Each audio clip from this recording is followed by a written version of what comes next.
운동선수들 가운데 가끔씩 보면 자기 실력을 내지 못해서 아주 힘들어하는 경우를 좀 보게 됩니다. 한때는 정말 스타 플레이어라는 소리를 들었는데 그 소리가 쑥 들어갈 정도로 어려움을 겪고 있는 그런 선수들을 봅니다. 사람들은 그럴 때 슬럼프에 빠졌다 이렇게 이야기를 하는 겁니다. 슬럼프라고 하는 게 일시적으로 겪는 그 부진한 상태를 의미하는 거죠. 근데 이러면 슬럼프는 운동선수에게만 있는 것은 아닙니다. 대부분의 사람들이 이제 겪을 수 있습니다. 그렇다면 도대체 이런 슬럼프는 왜 올까요? 슬럼프가 오는 경우는 너무 많죠. 어떤 선수는 잘 나가다가 부상을 당해서 오기도 하고, 가정에 문제가 생겨가지고 오기도 하고, 이루 말할 수 없는 그런 어떤 이유가 있습니다. 그러나 분명한 것은 이런 슬럼프를 잘 이겨내면 새로운 도약이 일어나는 것을 볼 수 있습니다.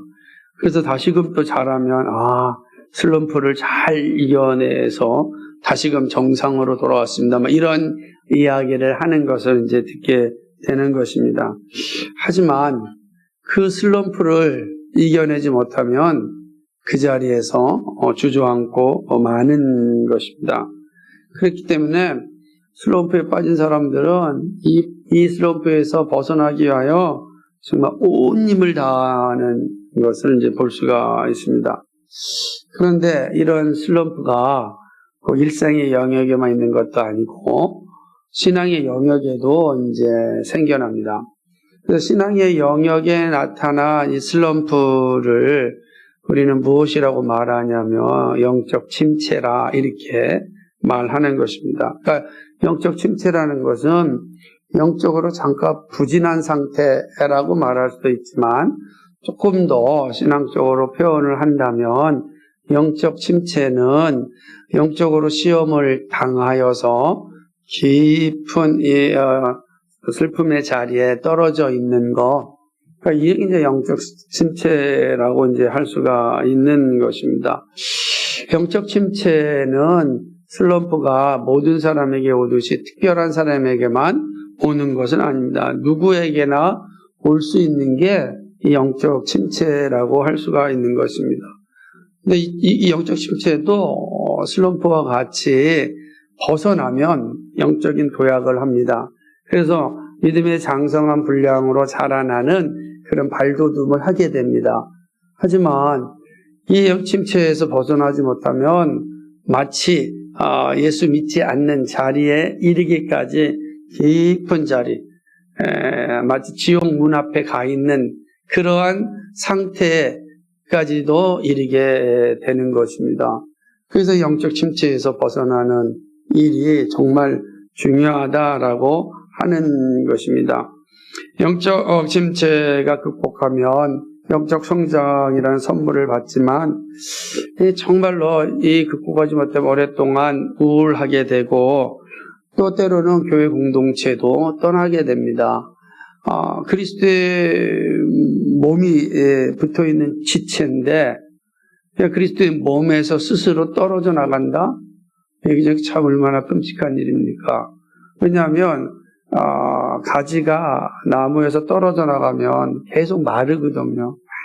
말라지죠. 생기가 없어지잖아요. 그러니까 교회 공동체에서 떠나게 되면 생기 없이 살아갑니다.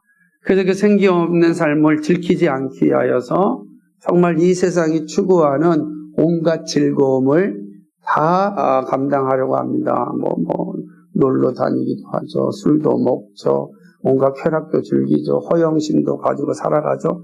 근데 그런 걸 통해서 내가 아직 살아있다라고 막 바득바득 내세우지만 안타깝게도 그의 영혼은 바짝바짝 말라가서 정말 생기 없는 그러한 상태에 이르는 것을 이제 볼 수 있습니다. 안 오면 너무 좋은데 영적 침체가 그런데 마치 사춘기와 갱년기처럼 온다는 게 문제입니다. 그러니까 우리 모두가 다 그런 시간들을 긴 신앙생활 속에서 겪게 됩니다. 안 오면 너무 좋잖아요. 그런데 사춘기 안 오면 좋은데 오잖아요. 갱년기 안 오면 너무 좋은데 오잖아요. 그러니까 이렇게 그런 거 오면은 참 여러 가지 생각들을 하게 된다라고 하는 거죠.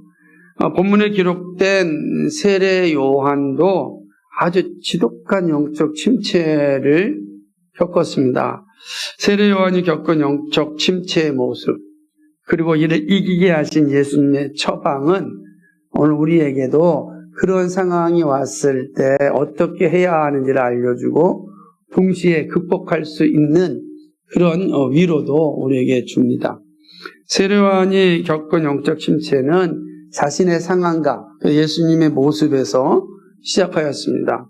세례 요한은 누구보다도요 예수님에 대하여 확신을 가졌던 사람입니다.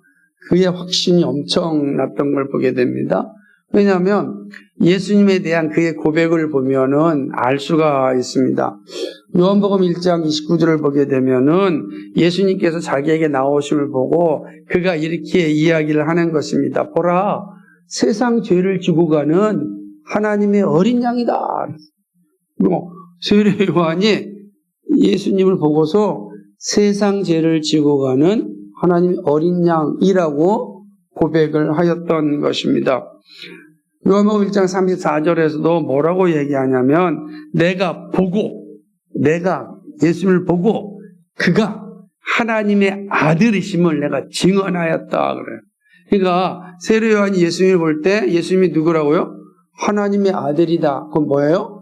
메시아다, 그리스도다, 이런 의미란 말입니다.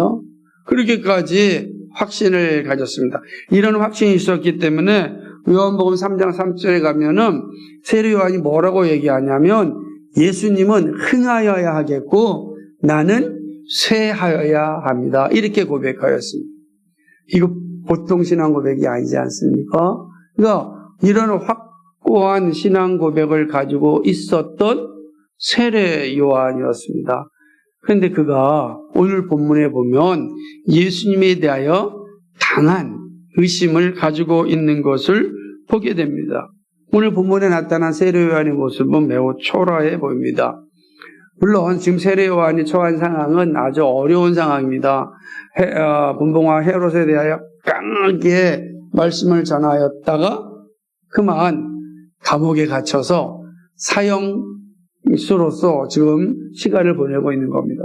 자기가 곧 죽을 줄 이 세례 요한은 직감하고 있었습니다. 근데 자기의 입장에서 볼 때 예수님의 모습은 자기의 기대에 차지 않는 것입니다. 그러니까 이 세례 요한이 지금까지 자기가 이렇게 살았던 그는 흥하여 하겠고 나는 쇠하여 하겠다는 이 말이 정말 내가 잘하였는가? 그런 생각이 들었던 것입니다. 그렇지 않겠습니까? 그러니까 이 사실을 좀 확인하고 싶었던 겁니다. 죽기 전에 확인하고 싶은 겁니다. 그래서 세례 요한이 자기 제자를 예수님께 보냅니다. 그래서 이렇게 질문하는 것이죠. 당신이 오실 그입니까? 무슨 말이에요? 당신이 오신다고 약속하신 하나님의 어린 양이십니까? 당신이 오신다고 하신 그 메시아입니까? 당신이 오신다고 하신 그 하나님의 아들이십니까? 이렇게 제자들 질문합니다. 이 점잖게 질문하지 않았을 것 같아요. 뉘앙스는 정말이십니까? 아마 그의 그 마음들이 아마 그의 질문 가운데 드러났다고 생각을 하는 것입니다. 그러면서 우리가 다른 일을 기다려야 합니까? 여기까지 나가는 겁니다. 무슨 말이죠? 그 행간을 보게 되면 당신은 믿지 못하겠습니다. 당신이 행한 일을 보면은 도대체 믿음이 가지 않습니다. 정말 당신이 메시아라는 사실을 확신할 수 없습니다. 그러니까 우리가 다른 일을 기다려야 됩니까? 이렇게 질문한 겁니다. 여기에는 기쁨과 즐거움과 환희가 있는 것이 아니지 않습니까? 그냥 의심이 가득 차 있는 그런 모습들을 보게 되는 것이죠. 이렇게 얘기하는 거죠. 왜냐하면 들의 모습도 충분히 이해가 됩니다. 왜냐하면 이 제자들이 세례 요한을 따르면서 세례 요한에게 이런 질문을 하였기 때문에 그렇습니다. 왜냐하면 세례 요한도 물론 세례를 주고 있는데 예수님이 다른 곳에서 건너편에서 복음을 전하고 있었던 것입니다. 이때 제자들이 뭐라고 얘기하냐면 납비여 선생님과 함께 요단강 저편에 있던 이 고 선생님이 증언하시던 이가 세례를 베풀매 사람이 다 그에게로 가더이다. 그런 거예요. 그러니까 세례 요한에게 막 사람이 왔었는데 예수님이 복음을 전하니까 세례 요한에게 왔던 사람들이 다 예수님께로 간 것입니다. 이렇게 세례 요한에게 이야기한 것입니다. 그러자 세례 요한이 뭐라고 얘기하냐면 이렇게 대답을 하는 겁니다. 만일 하늘에서 주신 바 아니면 사람이 아무것도 받을 수 없느니라. 내가 말한 바 나는 그리스도가 아니요 그의 앞에 보내심을 받은 자라고 한 것을 증언할 자는 너희니라. 제자들, 세례 요한의 제자 너희가 할 게 뭐냐면 우리 선생님은 그리스도가 아니고 우리 선생님이 말하였던 하나님의 어린 양이라고 이야기했던 예수님, 그분이 메시아다라고 너희가 증언해야 된다라고 이야기하는 거예요. 요한복음 3장 26, 28절의 기록이에요. 그러니까 제자들도 확실하게 들은 거예요. 제자들이 자신들이 전하여야 할 대상은 누구냐면 세례 요한이 아니라 세례 요한이 증언하였던 예수님이에요. 그런데 그 제자들이 지금 와가지고서 뭐라고 이야기하냐면 우리가 당신을 증언해야 되겠습니까? 이렇게 질문하는 겁니다. 그 안에 지금 불안, 초조가 가득 차 있는 모습을 상징하는 거예요. 어떻게 해야 되겠냐라고 하는 것이죠. 도대체 세례 요한과 이 제자들은 이런 확신을 가지고 있었는데 이런 의심의 자리에 이르게 된 이유는 무엇인가? 이런 영적인 침체의 자리에 이르게 된 이유는 무엇인가? 라고 하는 거죠. 이런 변화가 세례 요한에게 왜 왔을까요? 그렇죠? 세례 요한이 이렇게 된 이유는 무엇일까? 그렇죠? 세례 요한의 지금의 모습은 무엇을 의미하는 것일까요? 우리는 분명히 봅니다. 세례 요한이 신앙을 버린 것이 아니라 세례 요한이 영적인 침체에 빠졌구나라는 사실을 우리가 알 수가 있는 것입니다. 그렇죠? 당대의 최고의 권력을 가진 그 헤롯도 무서워하지 않고 아주 목숨을 내놓고 강하고 담대하게 전하였던 세례 요한이 지금 이게 초라해진 겁니다. 도대체 그에게는 어떤 일이 일어났기에 이런 일이 생긴 것입니까? 예수님에 대한 확신이 없는 그의 모습, 여러분 생각해 보세요. 예수님에 대해 확신이 없는데 어떻게 담대하게 예수님을 전할 수 있겠습니까? 확신이 있어야 그러지 않겠습니까?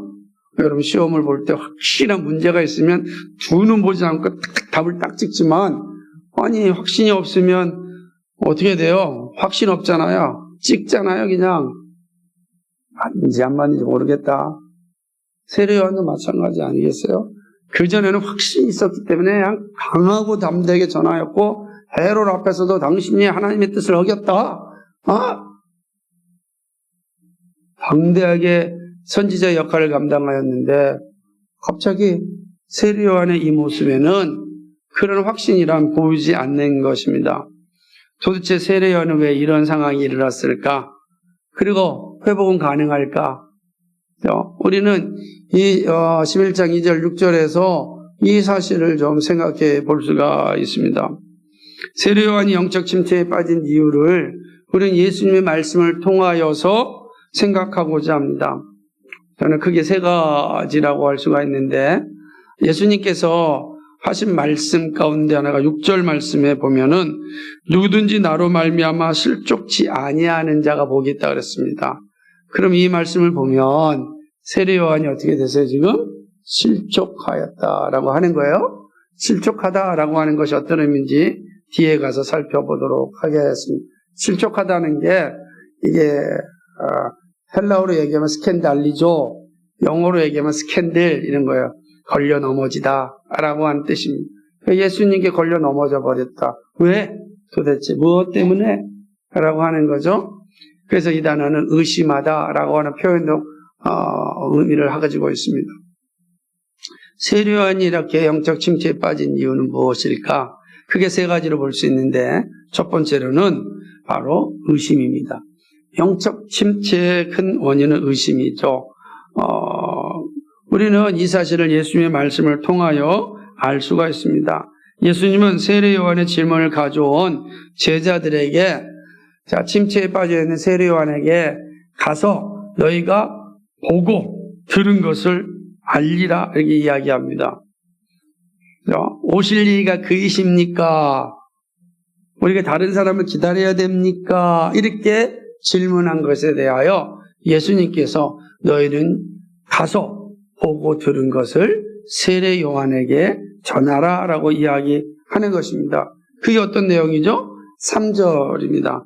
같이 한번 읽어볼까요? 5절입니다. 같이 한번 읽어볼까요? 시작. 맹인이 보며 못 걷는 사람이 걸으며 나병한 자가 깨끗함을 받으며 못 듣는 자가 들으며 죽은 자가 살아나며 가난한 자에게 복음이 전파된다 하라. 아멘. 놀라운 사실을 이야기하는 것입니다. 이 말씀은 예수님이 회당에 들어가서 복음을 전하였다. 희년을 선포하였던 말씀이 기억납니다. 누가복음 4장 18절과 19절을 보면 예수님이 회당에 들어가서 이사야의 말씀을 읽은 다음에 이렇게 이야기를 합니다. 주의 성령이 내게 임하였으니 이는 가난한 자에게 복음을 전하게 하시려고 내게 기름을 부으시고 나를 보내사 포로된 자에게 자유를 눈먼 자에게 다시 보게 함을 전파하며 눌린 자를 자유롭게 하고 주의 은혜의 해를 전파하게 하려 하심이라 하였더라. 아멘. 이 모습은 구약에서 예언한 바로 메시아에 대한 모습입니다. 구약의 마지막 선지자였던 세례 요한은 누구보다도 메시아가 어떤 분으로 오실지 잘 알고 있었습니다. 왜냐하면 예수님이 말씀하시기를 세례 요한을 뭐라 그랬냐면 마지막 선지자라 그렇게 이야기하였기 때문에 그런 것입니다.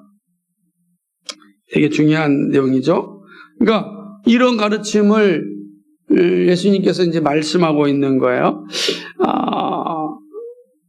예수님은 누가복음에서 구약에서 예언한 메시아에 대한 말씀을 전할 뿐만 아니라 그는 그 이후로 충실하게 이 일을 하고 있었습니다. 맹인이 눈을 뜨는 사역을 하였습니다. 가난한 자에게 복음을 전하였습니다. 죽은 자가 살아나는 그 역사도 보였습니다.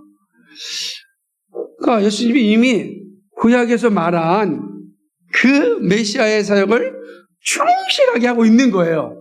그러니까 세례 요한의 입장에서는 당연히 예수님은 메시아죠.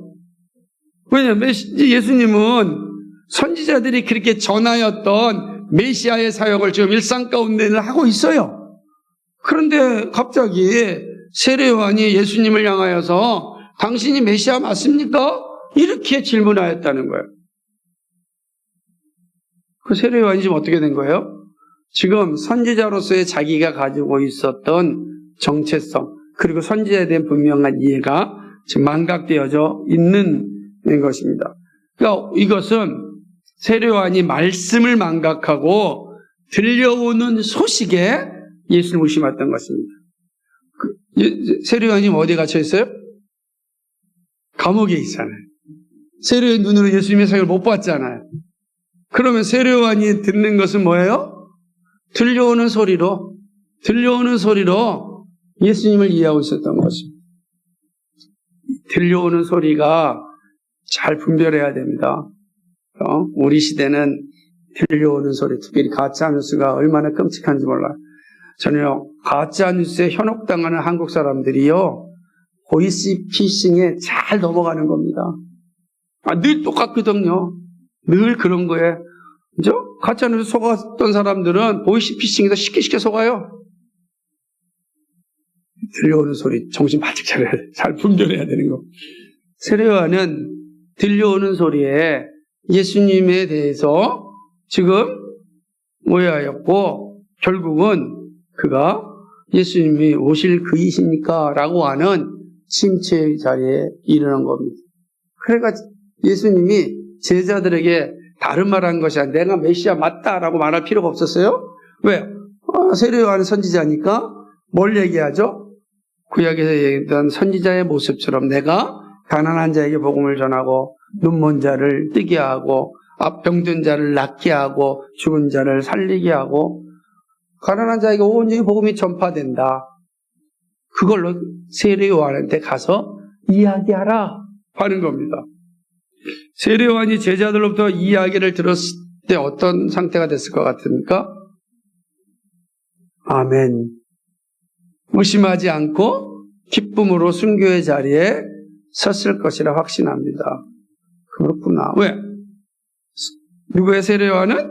선지자잖아. 평생 그 사실을 전했던 선지자란 말이에요. 이 사실이 중요하다라고 하는 거죠. 그러나 세례요한이 제자들의 말만 듣고 의심하였습니다. 의심이 들자 예수님이 메시아인지 의심하지 않을 수 없습니다. 그래서 예수님을 향하여 오실 메시아가 맞느냐고 묻는 상황에 이르는 것입니다. 이렇게 되는 겁니다. 중요하죠.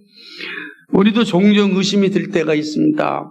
세례 요한과는 다른 의심이지만 정말 기도하면 들으실까라고 하는 의심이 들기도 합니다. 그렇게 기도했는데 응답이 잘 없을 때 이런 의심이 생기죠. 성경이 하나님의 말씀일까? 그죠? 천국은 과연 있을까?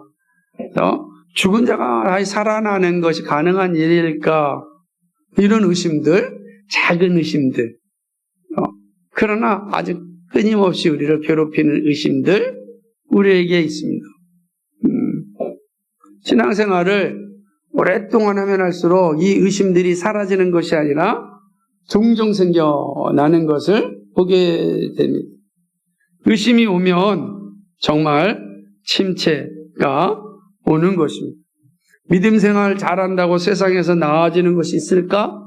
이건 아주 실질적으로 나옵니다. 난 정말 열심을 다해서 교회 봉사도 하였고 헌상 생활도 잘하였고 그런데 세상에서 성공하지도 못하고 그럴 때 정말 하나님 계신 거 맞는가?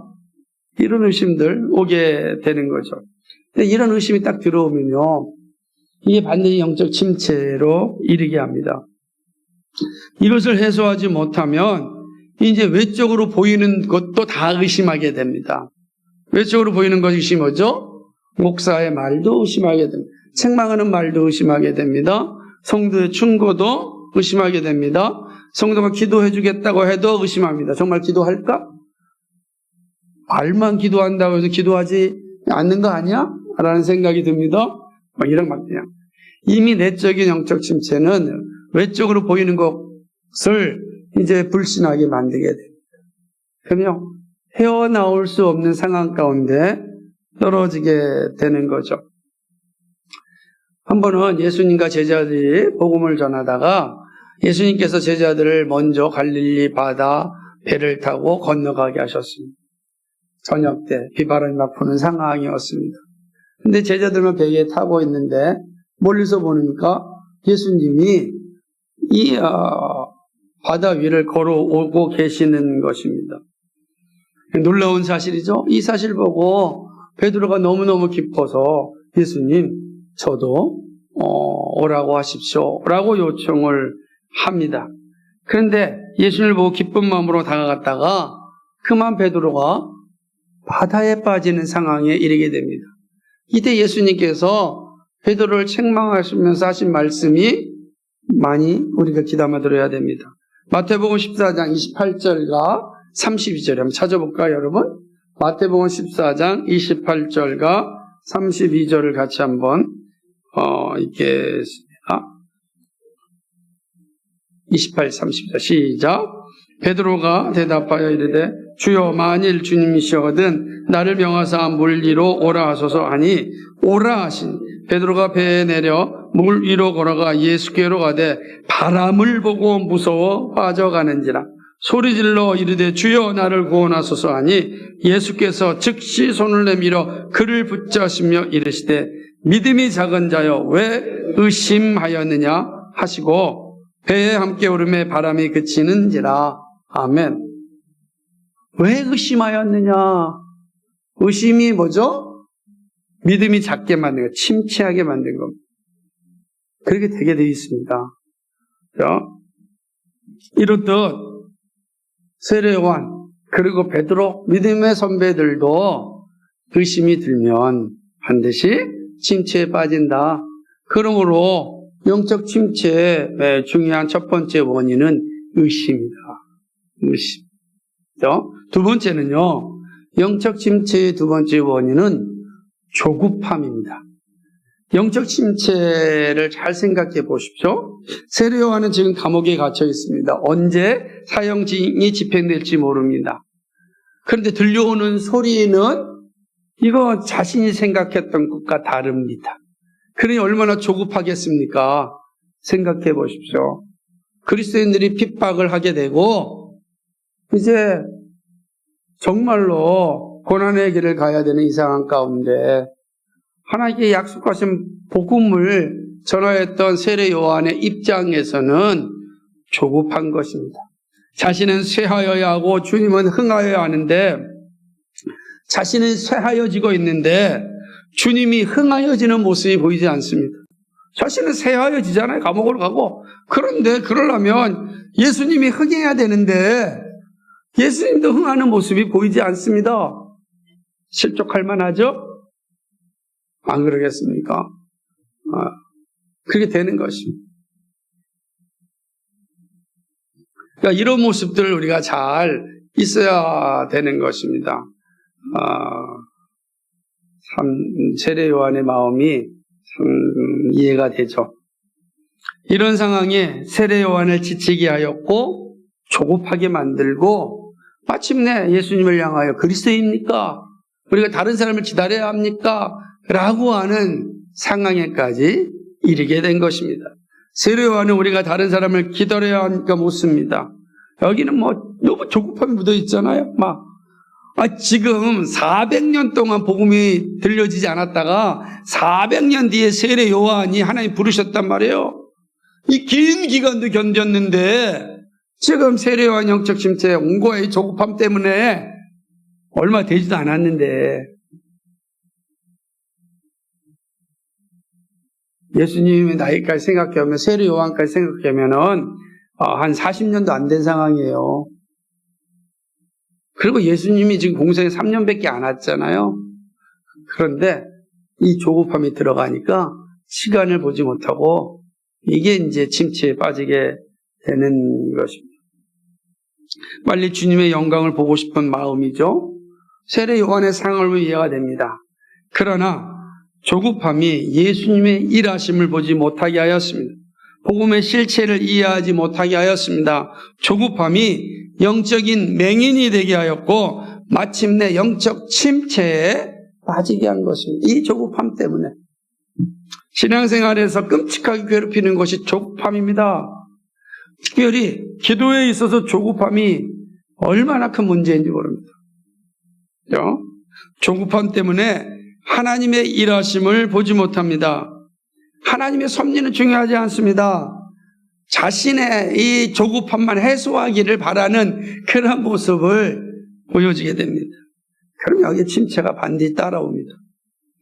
예수님은 복음의 모습을 보여줍니다. 하나님의 시간표에 따라 진행되고 있음을 알려주십니다.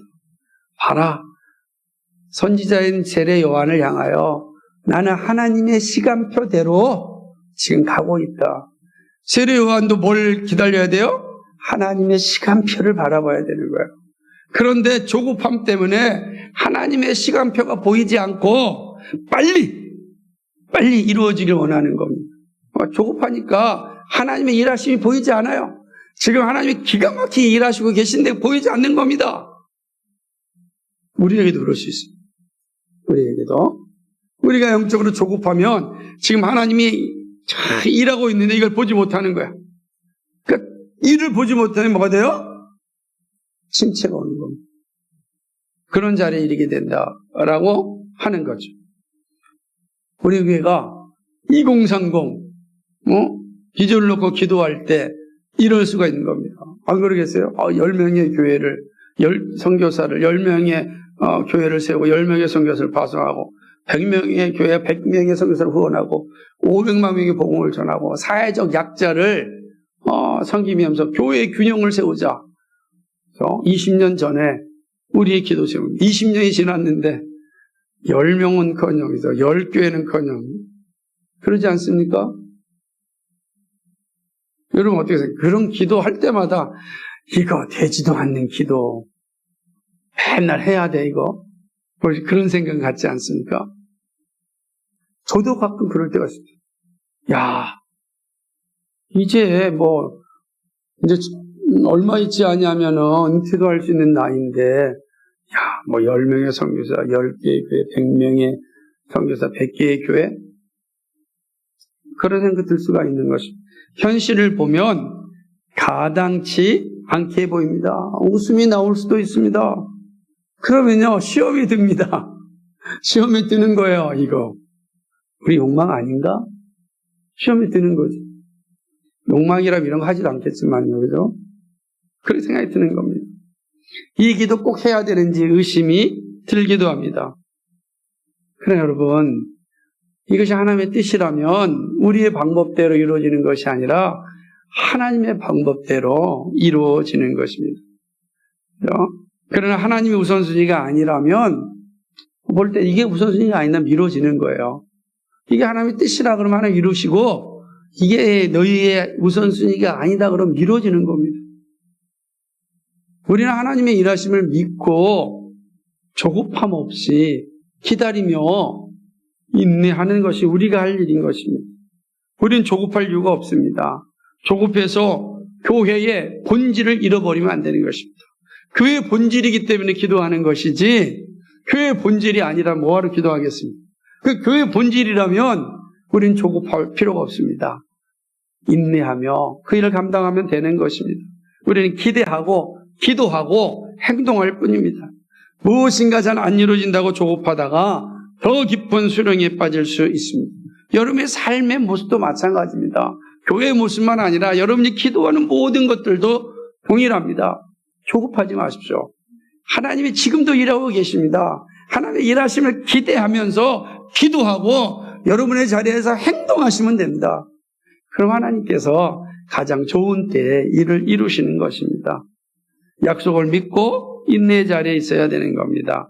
조급함의 장애물을 이겨야 하는 것입니다. 이 두 번째 원인. 세 번째 영적 침체의 원인은 자기중심 신앙입니다.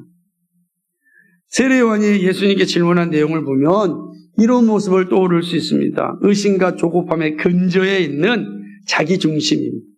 혹은 하나님의 비전을 이용한 자기 욕망입니다. 세례요한의 질문에 예수님은 대답을 합니다.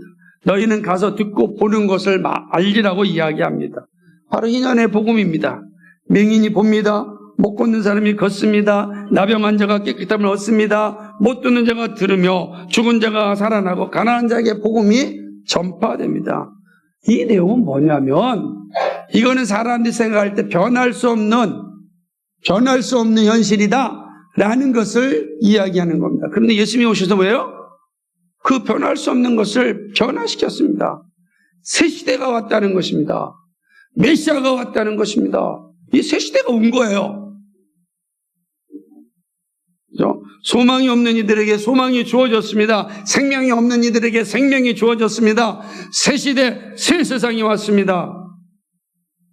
예수님이 한 대답은 세례요한에게 너 중심으로 보지 말고 복음 중심으로 보라는 말씀입니다.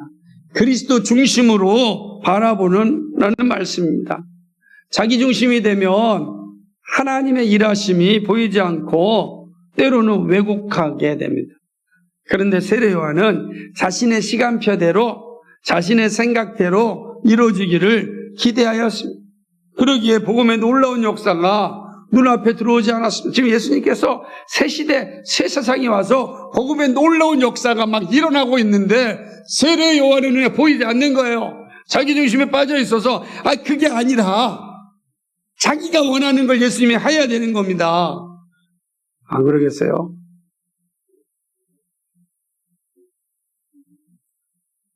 빨리빨리 이 문제, 이 자신은 헤롯의 이 정치적인 권력자를 과감하게 징계하여 자기가 목숨을 순교의 자리에 이르렀다면 예수님 당장 가서 헤롯의 목을 자르고, 그죠? 악한 세력들을 없애야 되지 않겠어요? 세례요한은 그렇게 했잖아요. 세례요한 자신은 그렇게 했잖아요. 근데 예수님은 뭐예요? 그렇게 하지 않는다고요.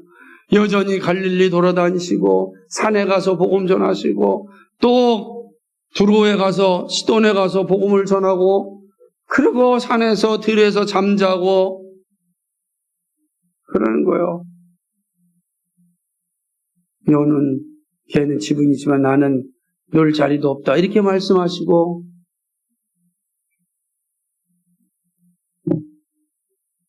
자, 세례 요한의 시간표를 보면 이건 아닙니다 라는 사실이 나올 수가 있는 것입니다. 그렇습니다. 우리도 종종 나의 생각대로 세상이 움직여지기를 원합니다.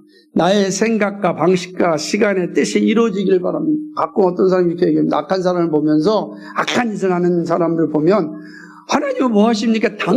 당장 심판의 불을 내려서 그냥 처단했으면 좋겠는데 우리를 이렇게 힘들게 합니까? 독재자를 보면 그렇고 가만 놔둡니까? 반드시 그냥 번갯불을 내려가지고 직사시키면 얼마나 좋겠습니까? 안 그러겠어요? 저 거짓 복음을 전하고 있는 거짓 목사들을 향해서 그냥 하나님께서 대낮에 그냥 번갯불을 내린다면 얼마나 시원하겠습니까? 정신 바짝 차리지 않겠어요? 그냥 그러지 않는다고요. 제가 그렇게 말한 사람한테 만약에 하나님이 그 일을 바로 집행하신다면 지금 이 자리에 당신과 나는 바로 죽을 겁니다. 우리의 추하고 더러운 모습, 하나님의 거룩한 앞에 설 수가 없잖아요. 하나님은요, 하나님 방식대로 하나님의 일하심의 시간표가 있는 것입니다. 그렇죠? 그러나 이걸 이해하지 못하면 자기 방식대로 신앙생활 하다가 시험에 빠져 나오지 못하는 것을 보게 됩니다. 사도행전 16장 5절과 10절을 보면 사도 바울이요 복음을 열심히 전하다가 아시아에서 복음을 전하고자 했습니다. 그래서 준비를 다 하고 아시아로 가자라고 하였어요. 그런데 그 밤에 하나님께서 아시아로 가는 것을 막습니다. 그러면서 마게도냐로 가라라고 이야기를 하는 것입니다. 바울의 생각은 지금 아시아에서 소아시아에서 멋지게 복음의 불길이 일어났어요. 이제 그러니 이 지역에 확실하게 이제 교회를 세우고 그러고 싶었습니다. 자기 생각에 보면 이게 옳은 것 같잖아요. 잘 되고 있는데 우리나라 말에 물 들어올 때 노져라 그러듯이 지금 잘 되고 있는데 그러니까 아시아로 가고 싶은 거예요. 근데 하나님이 뭐라고 말씀하시면 마게도냐로 가라는 거예요. 마게도냐 아시아를 떠나서 그리스도로 가라. 유럽으로 가라는 거예요. 유럽으로. 놀랍습니다. 이때 사도 바울이 한 행위는 뭐냐면 자기 생각을 접습니다. 그리고 하나님의 생각을 따라 처음 가는 마게도냐로 갑니다. 놀랍게도 그게 하나님의 계획이에요. 마게도냐로부터 시작해요. 로마로 갔고 로마로부터 시작해요. 오늘 우리에게까지 복음이 증거된 거예요. 놀라운 역사가 일어난 거예요. 복음이 증거되는 역사가 일어난 것입니다. 역사가 그렇게 하나님의 일하심이 여기에 있다라고 하는 거죠. 바울이 시험에 들지 않은 것은 그가 항상 하나님의 뜻에 순종하였기 때문입니다. 영적 침체는 자기 중심의 신앙이 있습니다. 자기 뜻이 이루어지지 아니하면 침체에 빠집니다. 하늘의 뜻이 아니라 자기 뜻이 중심이면 반드시 시험에 들게 되어 있습니다. 제가 가장 많이 들었던 것 중에 하나, 왜 이렇게 기도했는데 하나님이 들어주지 않습니까? 라는 소리입니다. 그리고 왜 목사님 그런 얘기를 저한테 하십니까? 라는 이야기입니다. 성경이 이걸 말하고 있습니다. 성경이 우리에게 이거 하지 말라고 이야기합니다. 성경이 이거를 이거를 하라고 이야기합니다. 듣지 않아요. 침체에 빠지면, 자기 중심에 빠지면 그런 얘기는 저한테 하지 마십시오. 그럼 무슨 얘기 하라는 얘기입니까? 무슨 얘기를 해야 돼요? 복음을 전하지 않고 무슨 얘기를 해야 됩니까? 그래서 자기중심 신앙에 빠지면 복음을 듣지 못하고, 복음을 듣지 못하면 반드시 영적 침체에 빠지고, 침체에 빠져서 헤어나지 못하면 공동체를 떠나는 겁니다. 공동체를 떠나서 잘 살면 얼마나 좋겠어요. 그런데 영적인 침체는 마치 죽은 자와 같은 상황 가운데 이르게 되는 겁니다. 회복하기 전까지는.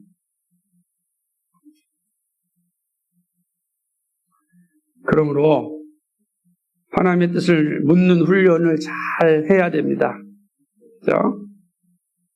그렇게 되어 있으면 우리가 침체의 자리에서 벗어날 수 있습니다. 나 중심이 아니라 하나님 중심.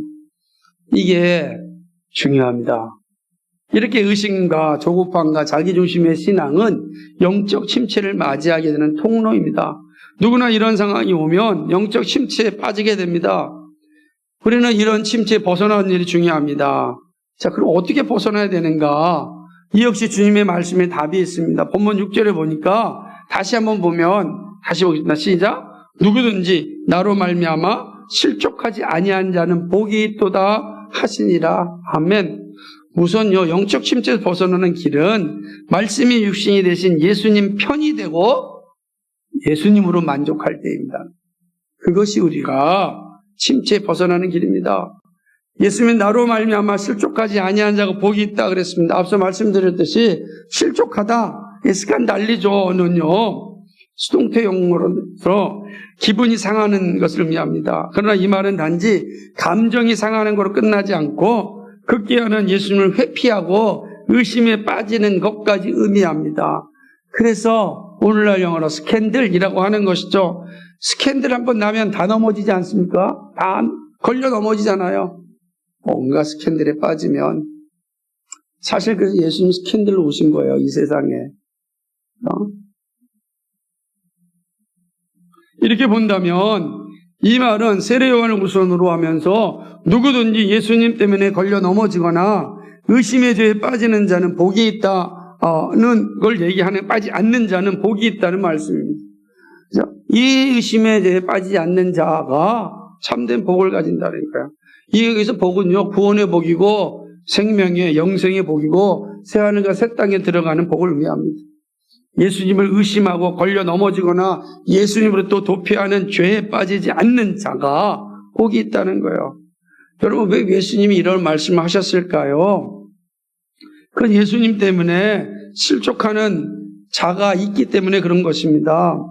아마 이에 대한 대답은 빌립이 나다니엘을 예수님께로 데려와서 예수님을 소개할 때 나다니엘이 했던 말에서 볼 수가 있는 것입니다. 빌립이 예수님이 오셨다, 가보자. 그랬을 때 나다니엘이 이렇게 이야기합니다. 요한복음 1장 46절에 나다니엘이 이르되 나사렛에서 무슨 선한 것이 날 수 있느냐? 빌립이 이르되 와서 보라 하니라. 야, 나사렛에서 무슨 선한 것이 있을 수 있겠느냐? 나사렛은요, 별 볼 일 없는 동네입니다. 오늘로 얘기하면 지방이에요, 지방. 소지방. 거기 출신이에요. 그 출신이 뭐 대단한 일을 한 사람이 없어요. 그 출신 가운데. 출신의 유명한 학교도 없어요. 출신의 대단히 유명한 인물도 없고 권력자도 없는 거예요. 그냥 소지방이에요. 근데 거기서 구원자가 나온다고요? 나사렛에서? 조금 지식이 있었던 나다니엘, 바돌로메 입장에서는 기가 막힌 거죠. 나다니엘 입장에서는 나사렛은 그런 사람이 나올 수가 없는 거예요. 외적으로 매력이 없습니다. 그러니 세상에서 성공하고 싶은 자들은 예수님을 의심하고 기피하는 것입니다. 괜히 예수님 편에 붙었다가 생각을 해. 괜히 예수님 편에 붙었다. 이왕이면 누구 편에 있어야 돼요? 예루살렘 출신. 그러지 않겠어요? 이 출신이면 예루살렘 출신 붙어야 되지 않겠어요? 우리 식으로 하면 어디 출신에 붙어야 되겠습니까?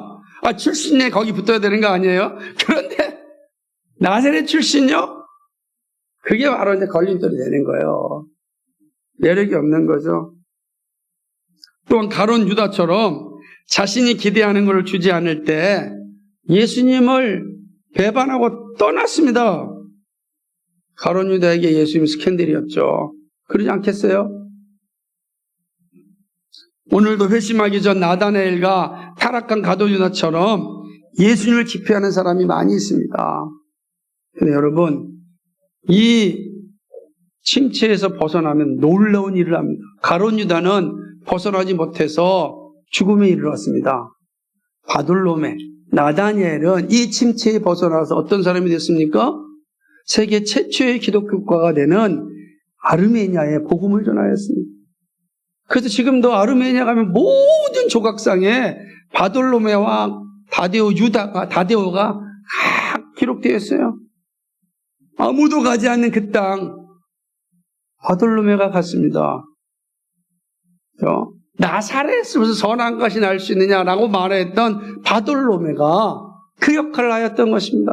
침체에서 벗어나면 위대한 일을 하지만 침체에서 벗어나지 못하면 가룟 유다와 같은 자리에 이르게 되는 것입니다.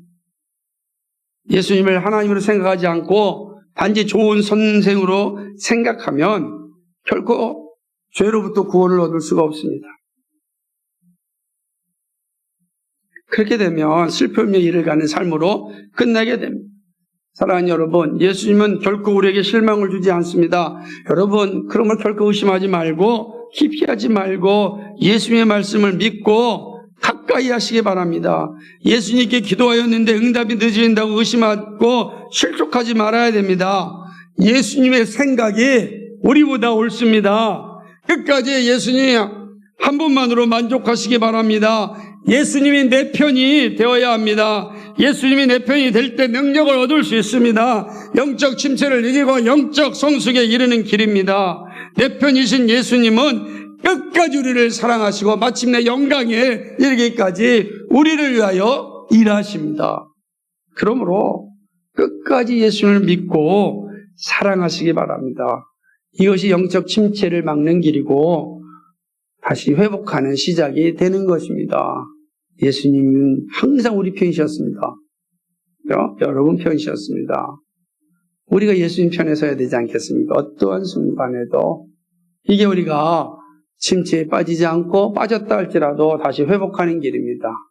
그리고 영적 성숙에 이르려면 성경이 하나님의 말씀이며 말씀이 주는 약속을 확신하며 인내하는 것입니다. 모든 세대에 항상 있는 싸움은요, 성경에 대한 의심입니다. 지금도 가장 강력한 시험은 성경에 대한 도전입니다. 여전히 성경은 성령의 영감으로 쓰여진 것이 아니라 사람이 쓴 기록이라고는 주장이 득세하고 있습니다. 그러므로 말씀에 절대 의존할 필요가 없다. 좋은 격언으로만 받으면 된다. 이렇게 살라라고 하는 그러한 좋은 말씀이다. 노노나 맹자처럼 그런 삶의 유익을 위한 글이지 구원의 글이 아니다. 이야기하는 것입니다. 이렇게 되면 우리의 신앙의 근본이 무너집니다. 사단이 오랫동안 이 싸움을 걸어왔습니다. 그러나 하나님은 교회를 통하여 말씀을 지켜왔습니다. 성경은 하나님의 말씀입니다. 살아있는 하나님의 음성입니다. 그러므로 말씀의 자리에 굳게 서 있어야 합니다. 말씀을 확신하고 그 말씀의 능력이 나타날 때까지 인내하면서 순종해야 됩니다. 말씀이 내 마음속에 살아있어야 됩니다. 의심과 조급함과 자기의 중심을 무너뜨리는 것은 말씀에 대한 확신입니다. 말씀이 주는 약속에 대한 확신입니다. 그리고 그 약속함을 가지고 인내하면서 살아가는 것입니다. 여기에 영적 성숙의 길이 있습니다. 여러분, 성경이 하나님의 말씀입니다. 그 약속은 반드시 이루어집니다. 그리고 그 약속은 우리로 하여금 영광의 자리에 이르게 합니다.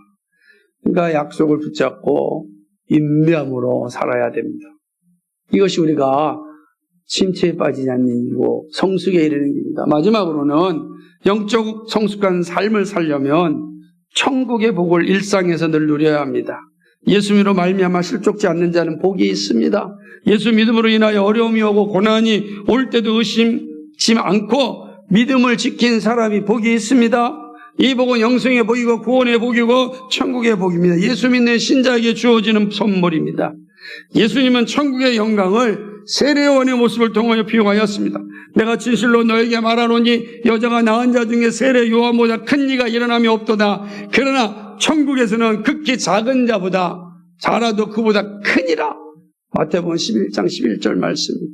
사람이 낳은 자 중에 세례요한이 최고입니다. 그런데 하늘에서 극히 작은 자라도 세례요한보다 큽니다. 이건 상급에 대한 이야기 아니다. 세례요한은 그렇게 복음을 전했어도 예수님이 십자가에 죽으신 놀라운 복음을 보지 못했습니다. 그런데 우리는 예수님이 십자가에 죽으심을 보고 듣고 알았습니다. 그러니 천국에서는 세례요한보다 훨씬 복이 있는 사람이죠. 십자가의 놀라운 은혜를 알고 있는 사람이기 때문에 그런 것입니다. 영적 침체를 벗어나 영적 성숙의 삶은 날마다 천국의 복을 생각할 때 그리고 누릴 때 주어집니다. 오늘 나의 삶은 하나님 나라의 영광을 누리는 과정입니다. 여러분 단지 하루의 삶으로 끝나는 것이 아닙니다. 천국에서 큰 자라 칭찬받는 복이 우리에게 있습니다. 그래서요, 그리스도인은 땅에 살지만 항상 위의 것을 바라보고 생각하며 살아가는 사람들이에요. 그게 우리로 하여금 영적인 침체에 빠지지 않게 합니다. 장차 우리에게 주는 그 영광을 바라보면서 우리에게 주는 약속의 복을 기억하면서 늘 하늘을 바라보며 땅을 살아가는 겁니다. 이중국적자로서 우리는 정말 그 영광을 바라보며 나아가는 것이죠. 이 복을 누리는 신자는 온전한 믿음을 가지고 삽니다. 왜 그렇죠? 하늘의 복을 알기 때문이에요. 보이는 건 잠깐이요, 보이지 않는 영원한 것을 알기 때문에 놀라운 비밀을 소유한 자이기 때문에 그렇습니다. 그러므로 항상 온전한 복음을 가지고 살아갑니다. 이 온전한 복음에 대해서는 오늘 칼럼에 잘 실어놨습니다. 꼭 읽어보시기 바랍니다. 온전한 복음을 살아가는 자가 일상에서 천국을 누리는 자고 그 일상에서 천국을 사는 자가 영적 침체에 빠지지 않고 영적 성숙에 이르고 마침내 주님이 약속하신 복을 누리는 겁니다. 사랑하는 여러분, 의심과 조급함과 자기중심에서 벗어나서 정말 예수님을 내 편으로 삼고 말씀에 대한 확신을 믿고 그리고 오늘 우리에게 주어주신 천국의 복을 바라보면서 믿음의 길을 걸어가시기 바랍니다. 거기에 하나님이 주시는 놀라운 은혜와 복이 충만할 것입니다. 이런 은혜가 여러분의 있기를 소망합니다.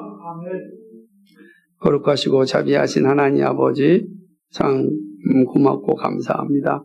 오늘도 진리의 말씀 가운데 바르게 서서 살아갈 수 있는 힘을 주셔서 고맙습니다. 진리 가운데 서서 흔들리지 않도록 살게 해주셔서 감사합니다. 하나님, 영적 침체가 늘 우리에게 옵니다. 얼마나 힘들고 어렵고 괴로운지 모릅니다. 하나님 아버지, 이 영적 침체에 빠지지 않도록 주님 도와주시고 인도하여 주시고 은혜 베풀어 주옵소서. 그리스도의 장성한 분량한 까지 살아가는 영적 성숙을 우리가 경험하며 누리며 살아갈 수 있도록 인도하여 주옵소서. 감사하며 예수 그리스도의 받들어 기도합나이다. 아멘.